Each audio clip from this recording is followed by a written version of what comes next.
Seems like the Christmas season is all around us, doesn't it? And has been for quite some time.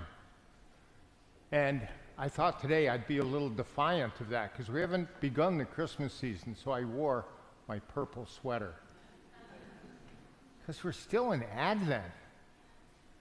We're still in Advent. I read an article the other day that said, we push Christmas so much and so early that when we get to Christmas, it's almost like it's already happened. It's almost like the event has occurred. And the joy of Christmas has already taken place. We heard in today's gospel from Luke, Mary set out on a journey to visit her cousin Elizabeth in the house of Zechariah, Elizabeth's husband. And as she traveled on this very difficult journey, imagine what was going through her mind as she traveled through the hill country. And if you've ever been to Israel and gone to that area where reputedly Zechariah's house was, it is very craggy, it is very hilly, and it takes great effort. Just to imagine Mary, pregnant as she was, making that journey. And it occurs to me that Mary, in that sense, was the very first evangelist. She brought Jesus out to the world. She brought Jesus to her cousin Elizabeth. What a wonderful example Mary is for you and me. To bring Jesus to other people. To bring the good news of Jesus Christ and the salvation which he offers to other people. To invite them to come and be nourished. To come and see, or as our sign is broken, I was going to say, as it says on our sign, come and pray with us. That's all evangelization takes. Just come and pray with us, and the Lord will do the rest. We don't need to do the heavy lifting. And so here we find Mary entering the house, and Elizabeth greets her. Imagine the looks on their faces. These two women greeting each other. How does this happen to me?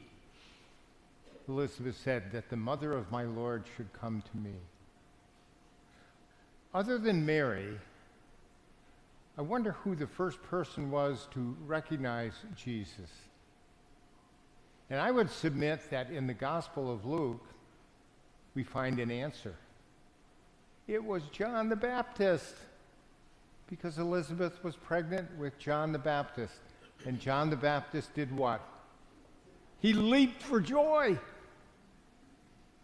He leaped for joy. What a wonderful example to you and me. That through the intercession of Mary, in particular, we are introduced to Jesus. She brings Jesus to us the way that she brought Jesus to Elizabeth. And maybe the question for us as we conclude our Advent season, in what sense do we leap for joy? In what sense, last Sunday was Gaudete Sunday. It means rejoice. Rejoice. In what ways are we rejoicing? Or are we just going through the motions to get through all the commercialism of Christmas and all of the things we have to do? And when Christmas comes, we're pooped. We're just exhausted. Is there any room for joy? What do we need to pack away, perhaps? What's not necessary?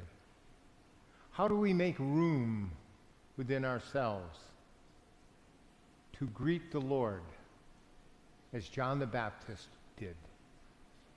He leaped for joy. As the responsorial psalm said, Lord, We yearn to see your face. And if we wonder about our image of God, all we have to do is look at the person of Jesus Christ. And in the face of Jesus Christ, we see the face of God. Our God who is full of mercy, compassion, forgiveness, inclusiveness, who has a preferential option for the poor and the needy, the helpless and the marginalized.